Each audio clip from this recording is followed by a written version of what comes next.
Questa è la tua prima intervista che fai pubblicamente? Sì, essendo che sono arrivato proprio al limite, mi hanno fatto passare anche come killer, per farti capire. Oggi ci voglio mettere la faccia. A me dà fastidio quando mi chiamano Filippo, mi chiama solo mia madre e mia sorella. Va bene, allora ti chiameremo Andrea, non è che cambi molto. Ma quando è che hai deciso di farti chiamare in modo diverso? Nel 2013 decisi di andarmene a Napoli e da lì il mio primo pensiero è stato di cambiare soprattutto il nome e apparire in modo diverso, ecco. Cos'è stato? Un modo di allontanarti dal cognome che porti? Allora, io non l'ho rifiutato, diciamo, perché comunque è sempre il mio cognome. Però ho cambiato vita e ho cambiato nome, per essere una persona proprio nuova, diversa. Nuova per non dover essere sempre prima di tutto il figlio di tuo padre? Sì, per non rimanere sempre sulle stesse cose, arresti qua e quant'altro. Come se io, Andrea Z, fosse nato dal nulla, figlio di nessuno, ed è Andrea Z. Come va questa nuova vita? Nel mondo della musica napoletana di oggi sono uno tra i più forti. Senti, ma quanto guadagni al mese? Così, giusto per capire. Allora, in questo momento non si possono fare concerti da 2 anni a questa parte. Io posso dire quello che guadagno a livello digitale, YouTube, Spotify. Attraverso le visualizzazioni? Visualizzazioni, sì, click, che ne so, 15.000 euro al mese, solo di digitale. Ma sono dei numeri, cioè, importanti, cioè, nel sì, senso... sono importanti. Io su YouTube in questo momento ho un totale di 140 milioni di visualizzazioni tra tutte le canzoni che ho. Una tua canzone media, quante visualizzazioni fa? Ci sono canzoni che ne hanno anche 20 milioni. L'ultima canzone?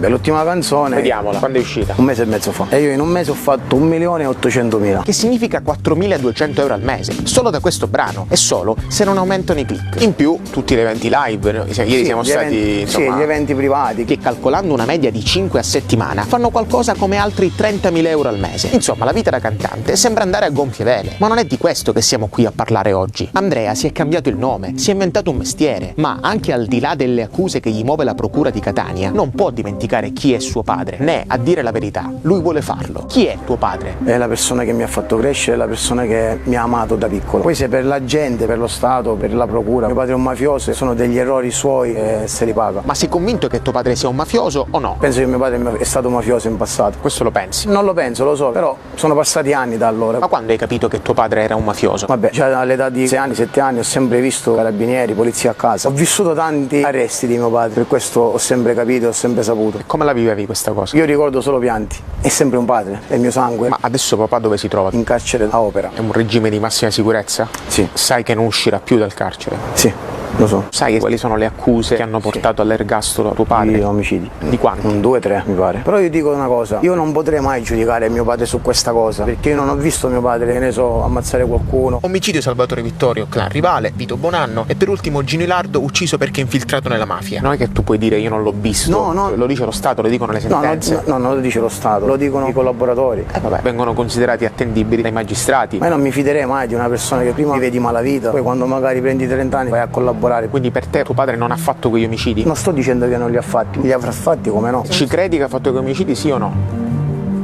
Non te lo so dire se realmente è vero. Con lui hai mai parlato di mafia? Ma che hai combinato? Ma che hai fatto? Non avrei mai aperto un discorso di questo con mio padre. Lui non mi ha mai permesso di fare domande oppure di chiedere. Ora magari che ci diciamo, papà hai una vita rovinata, e lui lo sa, lo dice lui stesso. Mi ritrovo a 60 anni buttato qua, sto prendendo il piacere di vedere crescere voi, di vedere nascere i miei nipoti. Cioè lo sa, è consapevole che comunque ho una vita comunque disastrosa. Ma tu condanni o no quello che ha fatto tuo padre? Sì, so che comunque è una persona che ha vissuto la malavita. Condanni papà mafioso? Sì, perché comunque la mafia la paghi. Ecco, quindi perché sembri così un po' tentennante su questo tema? Per me la mafia è stata quella negli anni 90, quando succedevano le stragi, quando ammazzavano i giudici, quella è la mafia. E oggi non esiste? No, oggi non è che non esiste, oggi sono ragazzini che tu magari li vedi a 18 anni che spacciano. Che mafia questa? Certo che anche questa può essere mafia, ma poi comunque ci sono le estorsioni, gli omicidi, i traffici. Ma tu queste cose le condanni, abbiamo detto, giusto? Sì, ovvio, io l'ho sempre pensato così, mio padre lo sa. Però non hai mai condannato pubblicamente quello che per esempio ha fatto tuo padre? Perché non ha senso parlare di mio padre. Ho cambiato nome appunto per essere un ragazzo diverso. Invece è importante sentirlo dire, soprattutto da uno come te, che ha tantissimi ragazzini che lo seguono. Ma è che posso dire ragazzi, comunque credetemi, non è bello vivere di delinquenza, di malavita, di mafia, ti porta solo distruzione. Puoi guadagnare dei soldi, attenzione, perché si sa, ma poi ti vai a fare 15 anni di carcere, perché queste prima o poi devi pagare.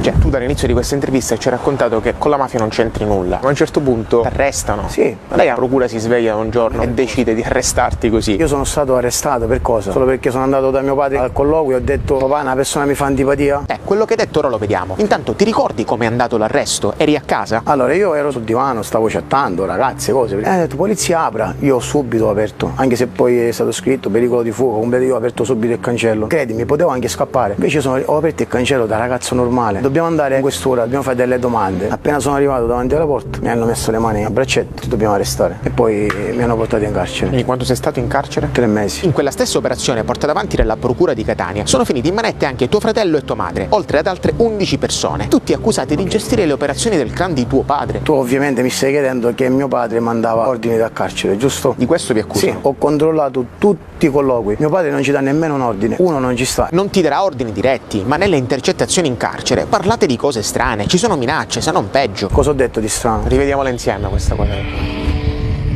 Quello che vedete è il video originale della Polizia di Stato. Mostra un colloquio che Filippo e suo padre Maurizio hanno avuto nel 2016 all'interno del carcere di Opera. Ci sei tu che parli con tuo padre. Ma tu devi guardare gli orari, un secondo. che sono... Però questi tu l'hai visto guardi... questo video? Certo che l'ho visto, lo conosco a memoria.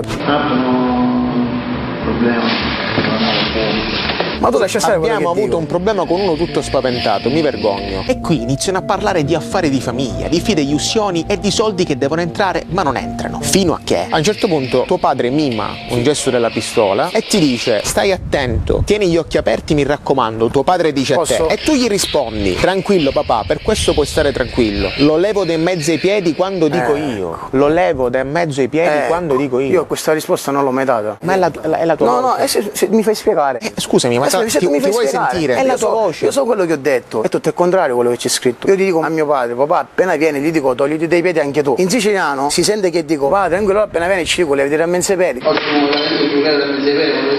Levati dai piedi, gli dico. Quindi secondo te la procura e i carabinieri? No, non è la procura, non so, io non lo so. Forse sono stati i giornalisti a cambiare. No, ma che dici? Questo è un video diffuso dalla polizia e dalla procura, quindi la polizia e la procura se le sono inventate. No, si può capire male. Questa frase non la dico, lo dico in siciliano che noi ci capiamo. Papà, ora ci dico, levati da mezzo ai piedi magari tu, togliti dai piedi anche tu. Allora, l'audio di questa registrazione è di pessima qualità, ma a dirla tutta, a noi sembra di sentire lo levo dai mezzo ai piedi quando dico io. Certo, non mi ci giocherei la casa, ma comunque questa cosa al processo verrà affrontata. Quindi hanno frainteso una frase. Sì, ma può succedere, io non sto posando la procura. Quindi tu non volevi uccidere nessuno. Ma che devo ammazzare? E poi che sono così stupido che ne vado a parlare in carcere? Cioè io lo so che sono ripreso tutto il tempo. Papà, tranquillo, domani lo ammazzo io. Ma secondo te è una cosa normale? Cioè sarei proprio idiota, uno pazzo. Non l'ho mai spiegata questa cosa. Io la sto spiegando adesso per la prima volta. Quindi tu dici che con la malavita non c'entri No, non lo dico io, lo sa tutta Catania. Perché quando uno vive di malavita si sa. Adesso ci sarà un processo che ti riguarda. Come stai vivendo questa cosa? Che tu lo sai che puoi farti fino a 10 anni di carcere, no? Io sono soddisfatto di quello che sono, perché sono cresciuto in una famiglia difficile e avrei potuto prendere quella strada e non l'ho mai presa. Tuo papà cosa penserà vedendo questa intervista in televisione? Tu pensi che mio padre si incazzerebbe per quello che ho detto contro la mafia? Oggi ha capito anche lui che la mafia è uno schifo, perché comunque ti porta solo a distruzione, ti buttano anni e anni in carcere, perché questa è... la mafia è una cosa schifosa secondo me.